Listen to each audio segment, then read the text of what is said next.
हर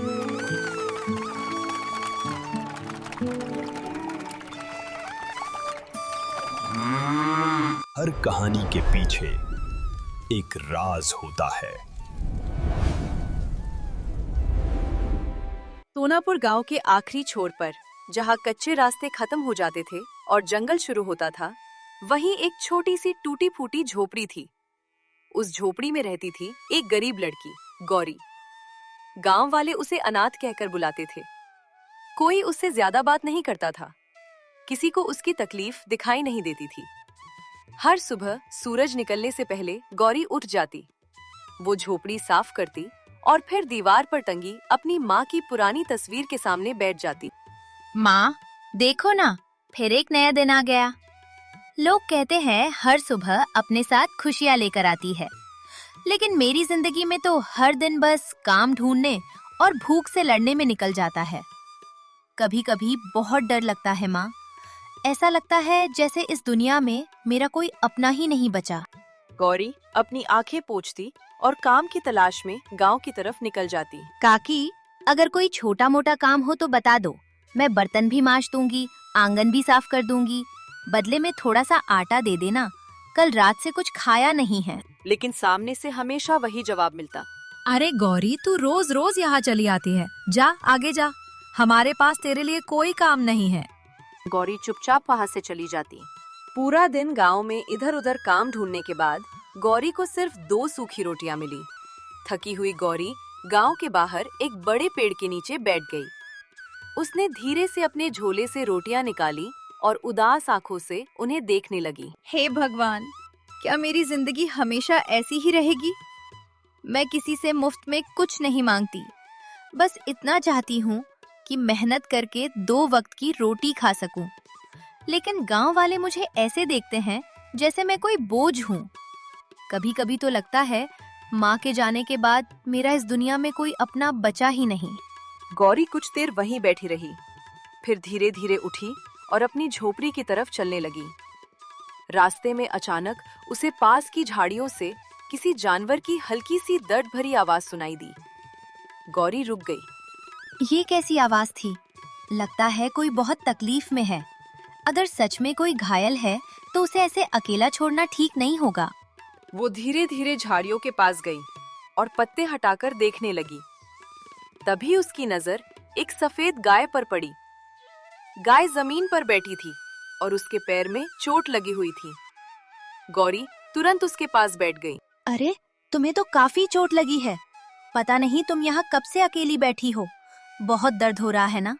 तुम बिल्कुल चिंता मत करो, अब मैं आ गई हूँ। मैं तुम्हें ऐसे हालत में छोड़कर कहीं नहीं जाऊंगी। गौरी ने आसपास पड़े कुछ पत्ते उठाए और उन्हें हाथों से मसलकर गाय के घाव पर लगाने लगी। बस थोड़ा सह लेना, अभी आराम मिल जाएगा। बचपन में माँ मुझे ऐसे ही पत्तों से चोट ठीक करना सिखाती थी। काश आज वो होती तो शायद मुझे भी कोई संभालने वाला होता। फिर गौरी ने अपने झोले से 2 सूखी रोटियां निकाली और गाय के सामने रख दी। देखो, मेरे पास खाने के लिए बस यही 2 रोटियां हैं।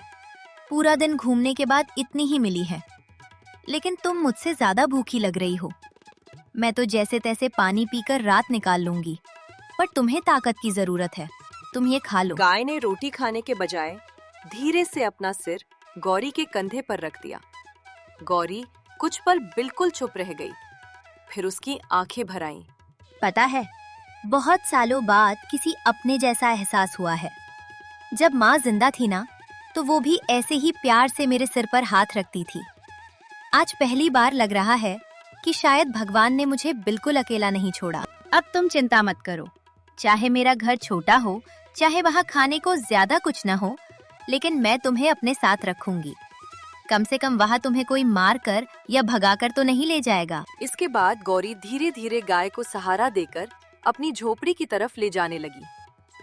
गौरी घायल गाय को अपने घर ले आई। झोपड़ी के अंदर हल्का अंधेरा था और चारों तरफ सन्नाटा फैला हुआ था। गौरी धीरे से गाय के पास बैठ गई और उसके सिर पर हाथ फेरने लगी। अब तुम यहाँ आराम से रहना। मैं जानती हूँ दर्द कैसा होता है, अकेलापन कैसा होता है, इसलिए तुम्हें उस हालत में छोड़कर नहीं आ सकती थी। लोग चाहे कुछ भी कहें, लेकिन अब तुम अकेली नहीं हो। गाय शांत होकर उसे देखती रही। कुछ देर बाद गौरी खुद भी दीवार के सहारे बैठ गई। पूरे दिन की थकान उसके चेहरे पर साफ दिखाई दे रही थी, लेकिन इतने दिनों बाद आज उसके चेहरे पर हल्की सी मुस्कान थी। पता है, पहले ये झोपड़ी मुझे बहुत डरावनी लगती थी। ऐसा लगता था जैसे यहाँ सिर्फ सन्नाटा रहता है, लेकिन आज पहली बार लग रहा है कि इस घर में कोई अपना मौजूद है।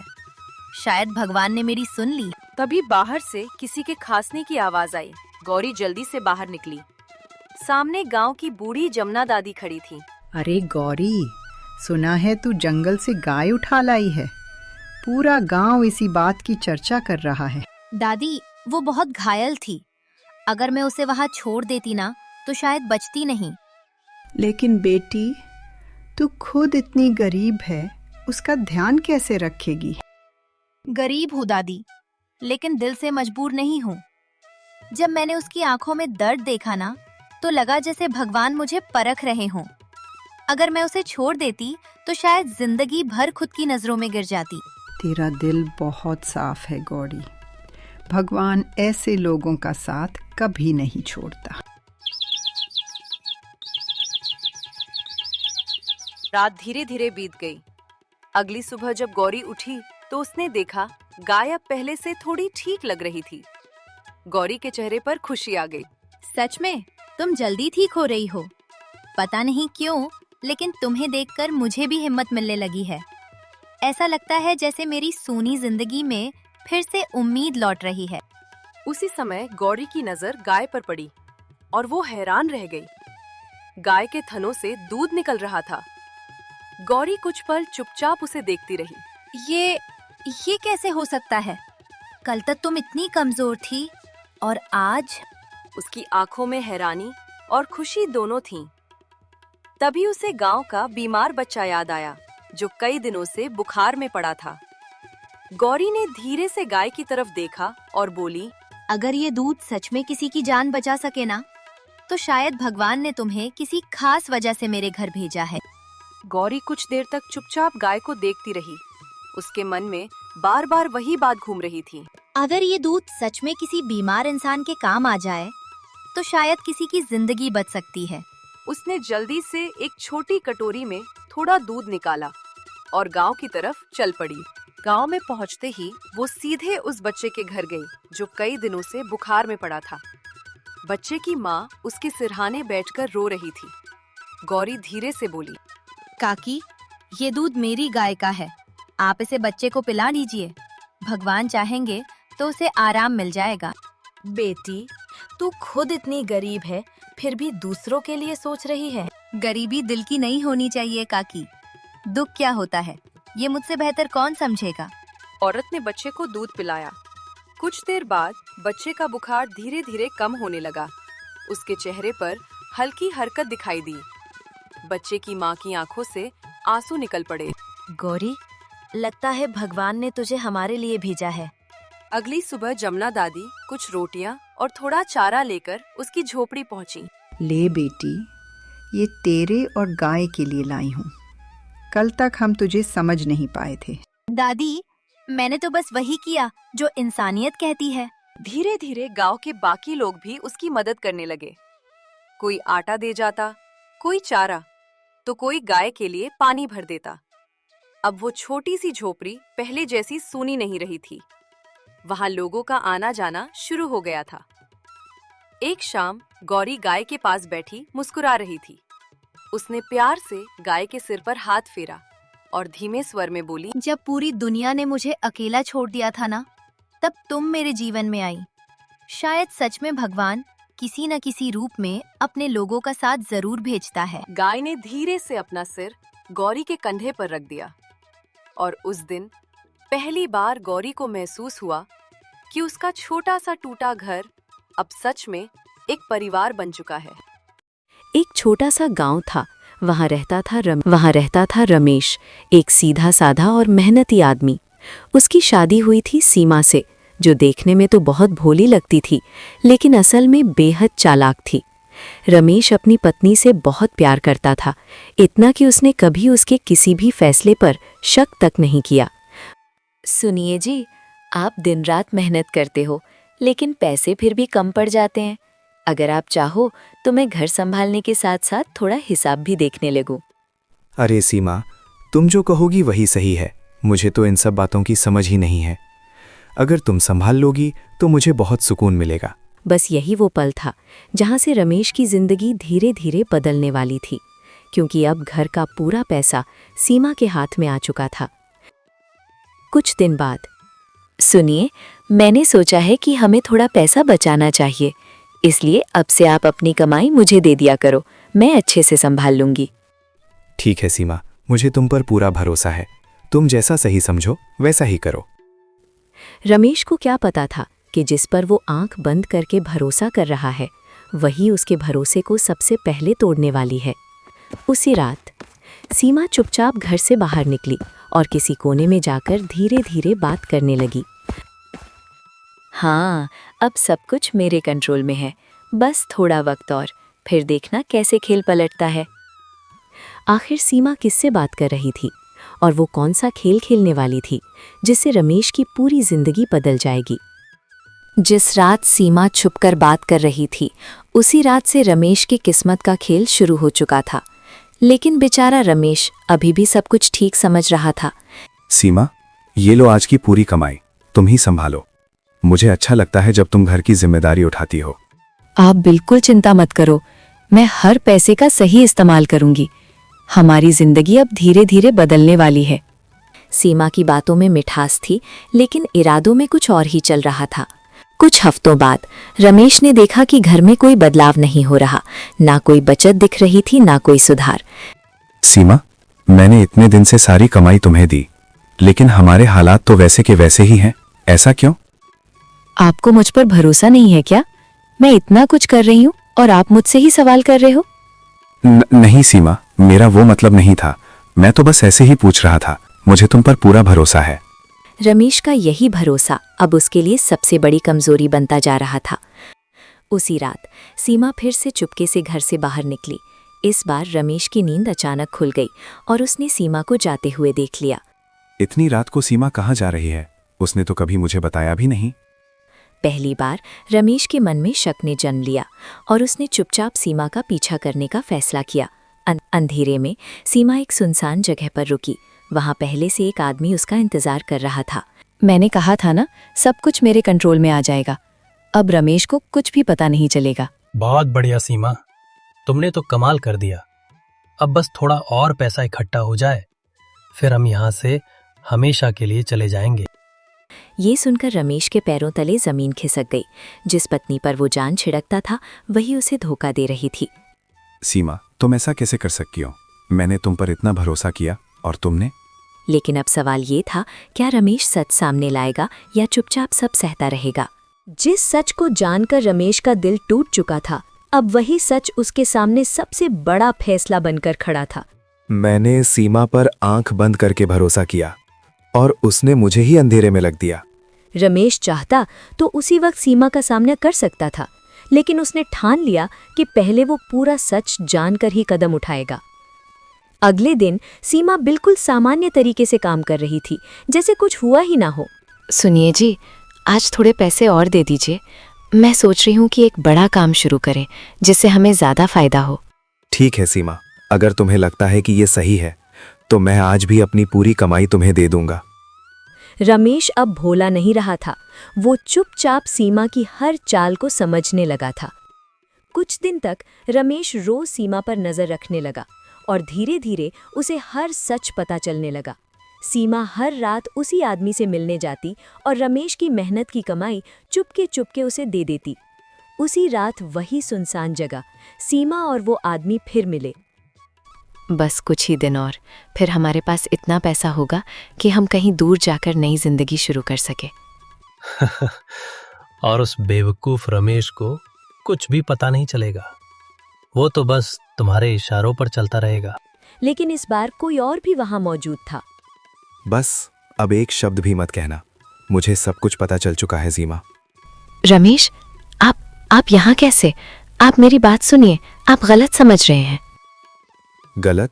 मैंने अपनी आंखों से सब देखा है। तुमने मेरे भरोसे को बेच दिया और मेरे ही पैसों से ये खेल खेल रही थी। सच सामने आ चुका था, लेकिन कहानी अभी खत्म नहीं हुई थी, क्योंकि धोखा देने वाले लोग इतनी आसानी से हार नहीं मानते। सीमा, अब नाटक बंद करो। मैंने अपनी आंखों से सब देखा है। तुम हर रात यहाँ आती हो और मेरी मेहनत की कमाई इस आदमी को देती हो। अब एक एक सच साफ साफ बताओ, आखिर चल क्या रहा है? ठीक है, अगर आप सच जानना ही चाहते हो तो सच ये है कि मैं ये सब मजबूरी में कर रही हूँ। हर चीज वैसी नहीं होती जैसी बाहर से दिखती है। मजबूरी? धोखा देने की भी कोई मजबूरी होती है क्या?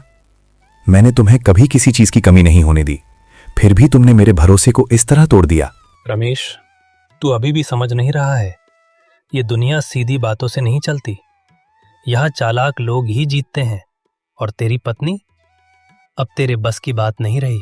अभी तक मैं चुप था क्योंकि मैं सच जानना चाहता था, लेकिन अब मैं सब समझ चुका हूं और अब खेल तुम्हारे हिसाब से नहीं चलेगा। अब जो होगा वो मैं तय करूंगा। रमेश की आवाज में अब डर नहीं था, बल्कि एक ऐसा आत्मविश्वास था जो सीमा ने पहले कभी नहीं देखा था। आप इस खेल को समझ नहीं पाए हो अभी तक। अगर आपने गलत कदम उठाया तो आपको बहुत भारी पड़ेगा। डराने की कोशिश मत करो सीमा। अब मैं वो रमेश नहीं हूं जो हर बात बिना सोचे मान ले। अब मैं हर कदम सोच समझ कर उठाऊंगा और सच सबके सामने लाऊंगा। अब ये सिर्फ धोखे की कहानी नहीं रही थी, ये बन चुकी थी एक खेल जहां हर चाल सोच समझ कर चलनी थी।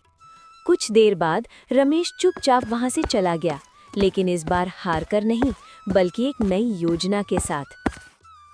तुमने मुझे बेवकूफ समझा था सीमा, लेकिन अब मैं तुम्हें तुम्हारी ही चाल में फंसाऊंगा और इस बार सच्चाई सबके सामने आएगी। रमेश क्या प्लान बना रहा था? क्या वो सच में सीमा और उस आदमी को रंगे हाथ पकड़ पाएगा, या फिर सीमा फिर से कोई नई चाल चल देगी? अब खेल बदल चुका था। रमेश अब सिर्फ सच जानना नहीं चाहता था, बल्कि सबूत के साथ सच को दुनिया के सामने लाना चाहता था। सीमा, आज मैं शहर जा रहा हूं काम के लिए। शायद देर हो जाए। तुम घर का ध्यान रखना और हाँ, पैसे संभाल कर रखना। आप बिल्कुल चिंता मत करो, मैं सब संभाल लूंगी। आप आराम से जाइए, यहाँ सब ठीक रहेगा। सीमा को लगा कि आज फिर उसे मौका मिल गया है, लेकिन उसे नहीं पता था कि आज कोई और ही खेल चल रहा था। सीमा जल्दी जल्दी वहां पहुंचती है। वही आदमी पहले से उसका इंतजार कर रहा होता है। आज ज्यादा वक्त नहीं है, रमेश शहर गया है, लेकिन कब लौटा है पता नहीं। ये लो पैसे, अब जल्दी से कुछ बड़ा प्लान करना होगा। वाह सीमा, तुमने तो उम्मीद से ज्यादा कर दिखाया। इतना पैसा इकट्ठा हो गया है कि अब हम आसानी से यहाँ से निकल सकते हैं। बस एक आखिरी काम और करना होगा। कैसा काम? अब और क्या बाकी है? मैंने पहले ही बहुत रिस्क लिया है। अगर कुछ गड़बड़ हो गई तो सब कुछ खत्म हो जाएगा। अगर सच में आजादी चाहिए तो आखिरी कदम भी उठाना पड़ेगा। रमेश को रास्ते से हटाना होगा, तभी हम चैन से जी पाएंगे, वरना वो कभी न कभी सब जान ही जाएगा। सीमा एक पल के लिए सन्न रह गई, लेकिन लालच इंसान से क्या क्या नहीं करवा देता। अगर यही एक रास्ता है तो ठीक है, मैं ये भी कर लूंगी। बस उसके बाद हमें यहाँ से दूर जाना होगा, जहाँ कोई हमें पहचान ना सके। लेकिन इस बार कोई सब कुछ देख रहा था। रमेश छुपकर सब रिकॉर्ड कर रहा था। उसके हाथ में मोबाइल था और आंखों में गुस्सा भी। तो अब बात यहां तक पहुंच गई है। तुम सिर्फ धोखा नहीं दे रही थी सीमा, बल्कि मेरी जान लेने का प्लान बना रही थी। रमेश ने अब सिर्फ सच्चाई नहीं, बल्कि सबसे बड़ा सबूत भी इकट्ठा कर लिया था। शाम, घर वापस। रमेश ऐसे घर में घुसता है जैसे कुछ हुआ ही ना हो। आप आ गए? आज तो आप देर से आने वाले थे। काम जल्दी खत्म हो गया क्या? हाँ, काम तो जल्दी खत्म हो गया, लेकिन कुछ और काम शुरू होने वाला है जो बहुत जरूरी है, और इस बार सब कुछ साफ साफ होगा। क्या रमेश तुरंत सबके सामने सच रख देगा, या फिर वो सीमा को उसी के जाल में और गहराई तक फंसाएगा? अब रमेश को सिर्फ सच नहीं पता था, बल्कि ये भी पता चल चुका था कि उसका अपना ही घर उसके लिए खतरा बन चुका था। लेकिन इस बार वो घबराने वाला नहीं था, बल्कि अपने दुश्मनों को उन्हीं के जाल में फंसाने वाला था। रात, घर के अंदर। घर में अजीब सी खामोशी थी। सीमा बार बार रमेश को देख रही थी, जैसे उसके मन में कुछ चल रहा हो। आप आज कुछ अलग लग रहे हो, पहले जैसे बिल्कुल भी नहीं रहे। क्या बात है? कुछ हुआ है क्या, या फिर आप मुझसे कुछ छुपा रहे हो? बदलना तो पड़ता है सीमा, जब इंसान को सच्चाई का एहसास हो जाता है। और कभी कभी वो सच्चाई इतनी कड़वी होती है कि इंसान अंदर से टूट भी जाता है, लेकिन उसी टूटने से एक नया इंसान भी पैदा होता है। सीमा को रमेश की बातों में कुछ अलग महसूस हुआ, जैसे वो इशारों इशारों में बहुत कुछ कह रहा हो। आपकी बातें मुझे समझ नहीं आ रही हैं। आप सीधा सीधा क्यों नहीं बोलते? अगर कोई परेशानी है तो मुझे बताइए, हम मिलकर हल निकाल सकते हैं। हर बात हर वक्त नहीं बताई जाती सीमा। कुछ सच्चाइयां वक्त आने पर खुद सामने आती हैं, और उस वक्त इंसान के पास सिर्फ दो रास्ते होते हैं, सच स्वीकार करना या फिर सब कुछ खो देना। रमेश अब खेल को धीरे धीरे आगे बढ़ा रहा था। वो चाहता था कि सीमा खुद अपने जाल में और फंसे। अगली सुबह आंगन। रमेश जानबूझकर एक बड़ा फैसला लेता है। सीमा, मैंने सोच लिया है, मैं अपनी सारी जमीन और घर तुम्हारे नाम करने वाला हूँ। मुझे अब इन सब चीजों की कोई परवाह नहीं है। अगर तुम खुश रहोगी तो वही मेरे लिए काफी है। आप सच कह रहे हो? इतना बड़ा फैसला, वो भी बिना सोचे? मुझे यकीन नहीं हो रहा कि आप मेरे लिए इतना सब कुछ करने को तैयार हो। प्यार में इंसान सब कुछ दे देता है सीमा, और मैंने तो हमेशा तुम्हें अपनी जिंदगी से भी ज्यादा अहमियत दी है, इसलिए अब जो मेरा है वो सब तुम्हारा ही है। सीमा के लिए ये किसी सपने से कम नहीं था। जिस चीज के लिए वो चाल चल रही थी वो अब उसे खुद ही मिल रही थी। उसी रात वही सुनसान रास्ता। सीमा जल्दी जल्दी उस आदमी से मिलने पहुंचती है। सुनो, अब हमें ज्यादा इंतजार करने की जरूरत नहीं है। रमेश खुद अपनी सारी जमीन और घर मेरे नाम करने वाला है। बस एक बार सब कुछ मेरे हाथ में आ जाए, फिर हम हमेशा के लिए यहाँ से निकल जाएंगे। वाह सीमा, तुमने तो खेल ही पलट दिया। अब हमें कुछ करने की जरूरत ही नहीं पड़ेगी, सब कुछ अपने आप हमारे पास आ जाएगा। लेकिन याद रखना, आखिरी कदम अभी भी बाकी है। हाँ, मैं समझ रही हूँ। अगर रमेश जिंदा रहा तो कभी भी सब कुछ वापस ले सकता है, इसलिए जो करना है जल्दी करना होगा, वरना मौका हाथ से निकल जाएगा। सीमा पूरी तरह लालच में डूब चुकी थी। उसे ना रिश्ते की परवाह थी, ना इंसानियत की। दूर खड़ा रमेश, इस बार वो सामने नहीं आता, बस दूर से सब देखता है। बस अब तुम पूरी तरह अपने असली रूप में आ चुकी हो सीमा। अब मैं तुम्हें वही सजा दूंगा जो तुम्हारे जैसे लोग डिजर्व करते हैं, लेकिन ये सजा मैं गुस्से में नहीं बल्कि समझदारी से दूंगा। अब खेल अपने सबसे खतरनाक मोड़ पर आ चुका था। रमेश क्या करने वाला है? क्या वो सच में सीमा को उसकी सजा देगा, या फिर कहानी में कोई और बड़ा मोड़ आने वाला है? अब ये सिर्फ धोखे की कहानी नहीं रही थी, ये बन चुकी थी एक ऐसा खेल जहां हर चाल सोच समझकर चलनी थी। और इस खेल में अब रमेश भी उतना ही चालाक हो चुका था जितनी सीमा थी। रात घर के अंदर रमेश और सीमा आमने सामने बैठे थे, लेकिन दोनों के दिमाग में अलग अलग खेल चल रहा था। सीमा, मैंने वकील से बात कर ली है, 2-3 दिन में कागज तैयार हो जाएंगे। बस तुम्हारे नाम सब कुछ करने से पहले मैं चाहता हूं कि तुम भी पूरी तरह तैयार रहो, क्योंकि ये फैसला हमारी जिंदगी को हमेशा के लिए बदल देगा। आपने मेरे लिए इतना बड़ा कदम उठाया है, मैं इसे कभी भूल नहीं पाऊंगी। मैं हमेशा आपके साथ रहूंगी, चाहे हालात कैसे भी क्यों ना हो। आपका भरोसा ही मेरी सबसे बड़ी ताकत है। सीमा के शब्द मीठे थे, लेकिन उसके इरादे जहर से भी ज्यादा खतरनाक थे। भरोसा बहुत कीमती चीज होता है सीमा। एक बार टूट जाए तो फिर कभी पहले जैसा नहीं रहता। मैंने हमेशा तुम्हें दिल से माना है, इसीलिए उम्मीद करता हूं कि तुम भी मेरे साथ वैसा ही करोगी, क्योंकि अगर भरोसा टूट गया तो कुछ भी नहीं बचेगा।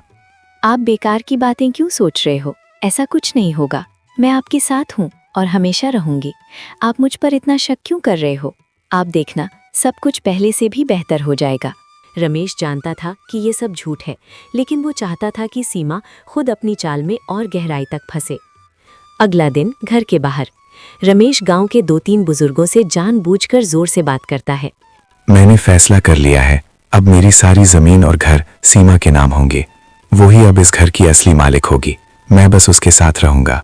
मुझे उस पर पूरा भरोसा है, इसलिए ये कदम उठा रहा हूँ। सीमा ये सब सुन रही थी और उसके चेहरे पर एक अलग ही खुशी नजर आ रही थी। उसी शाम सुनसान रास्ता। सीमा फिर उस आदमी से मिलने जाती है। बस अब कुछ ही दिन बचे हैं, सब कुछ मेरे नाम होने वाला है। रमेश को मुझ पर इतना भरोसा है कि वो बिना सोचे सब कुछ दे रहा है। इसके बाद हमें यहाँ एक पल भी रुकने की जरूरत नहीं पड़ेगी। बहुत अच्छा खेला है तुमने सीमा, लेकिन याद रखना आखिरी चाल सबसे अहम होती है। अगर तुमने यहाँ कोई गलती कर दी तो सब कुछ हाथ से निकल सकता है। इसलिए अब जो भी करना है बहुत सोच समझ कर करना होगा। मुझे डर तो लग रहा है, लेकिन अब पीछे हटने का कोई रास्ता नहीं है। मैं इतना आगे आ चुकी हूँ कि अब रुकना मेरे लिए मुमकिन नहीं है। बस तुम साथ देना, बाकी सब मैं संभाल लूंगी। सीमा अब पूरी तरह इस खेल में डूब चुकी थी और उसे ये बिल्कुल अंदाजा नहीं था कि कोई और भी उसकी हर चाल पर नजर रखे हुए है। दूर खड़ा रमेश। तुम सोच रही हो कि तुम जीत रही हो सीमा, लेकिन असली खेल अब शुरू होगा और इस बार चाल मैं चलूंगा। तुम्हें तुम्हारी ही चाल में ऐसा फंसाऊंगा कि निकलने का कोई रास्ता नहीं बचेगा। अब खेल अपने आखिरी पड़ाव की तरफ बढ़ रहा था। क्या रमेश सच में सीमा को हरा पाएगा या फिर सीमा कोई आखिरी चाल चलकर सब कुछ अपने नाम कर लेगी? हर खेल का एक अंत होता है और जब सच और झूठ आमने सामने आते हैं तो फैसला भी साफ हो जाता है। आज वही दिन था जब इस कहानी का सच सबके सामने आने वाला था। सुबह घर का आंगन, गांव के कुछ लोग और बुजुर्ग इकट्ठा थे। रमेश ने खुद सबको बुलाया था। आप सबको मैंने यहाँ इसलिए बुलाया है क्योंकि आज मुझे एक बहुत बड़ा फैसला लेना है। मैं चाहता हूँ कि जो भी हो वो सबके सामने हो, ताकि बाद में कोई सवाल ना उठे और सच हमेशा के लिए साफ हो जाए। आप अचानक ये सब क्यों कर रहे हो? घर की बातें घर में ही ठीक रहती हैं। लोगों के सामने इस तरह बात करना मुझे सही नहीं लग रहा। आप पहले मुझसे अकेले में बात कर लेते तो बेहतर होता। कुछ बातें ऐसी होती हैं सीमा, जिन्हें छुपाकर नहीं रखा जा सकता, क्योंकि जब सच छुपता है तो झूठ और ज्यादा ताकतवर हो जाता है और मैं अब किसी भी झूठ को अपने ऊपर हावी नहीं होने दूंगा। सीमा को अब अंदाजा होने लगा था कि बात उसके हाथ से निकल रही है। मैंने इस औरत पर आंख बंद करके भरोसा किया, अपनी पूरी कमाई, अपना घर, सब कुछ इसे सौंप दिया। लेकिन इसके बदले में मुझे क्या मिला? सिर्फ धोखा और मेरे ही खिलाफ साजिश। ये हर रात किसी और से मिलती रही और मेरे भरोसे का सौदा करती रही। नहीं, ये सब झूठ है। ये मुझे फंसाने की कोशिश कर रहे हैं। मैंने कुछ भी गलत नहीं किया। ये सब मेरी इज्जत खराब करने के लिए कह रहे हैं। आप लोग इनकी बातों में मत आइए। अगर मैं गलत होता तो आज यहाँ खड़ा होकर ये सब नहीं कहता। मैंने अपनी आंखों से तुम्हें देखा है, तुम्हारी हर चाल को समझा है और सबसे बड़ी बात, तुम्हारे इरादे अब साफ हो चुके हैं। गांव वालों में फुसफुसाहट शुरू हो गई। हर कोई सीमा की तरफ शक की नजर से देखने लगा। हाँ, मैंने गलती की है। मैं लालच में अंधी हो गई थी। मुझे लगा कि जल्दी अमीर बनने का यही तरीका है, लेकिन मैंने ये नहीं सोचा कि मैं क्या खोने वाली हूँ। गलती हर इंसान से होती है सीमा, लेकिन कुछ गलतियां ऐसी होती हैं जो सिर्फ एक इंसान को नहीं, पूरे रिश्ते को तोड़ देती हैं, और तुम्हारा ये धोखा उन्हीं गलतियों में से एक है। अब फैसला हो चुका था। रमेश ने सब कुछ खोकर भी खुद को बचा लिया था।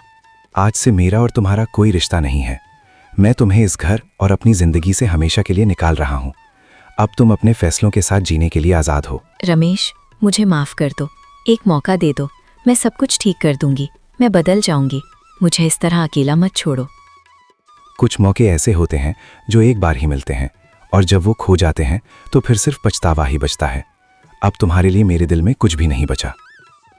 उस दिन रमेश ने सिर्फ एक रिश्ता नहीं तोड़ा, बल्कि अपने डर, अपनी कमजोरी और अपने अंधे भरोसे को भी पीछे छोड़ दिया।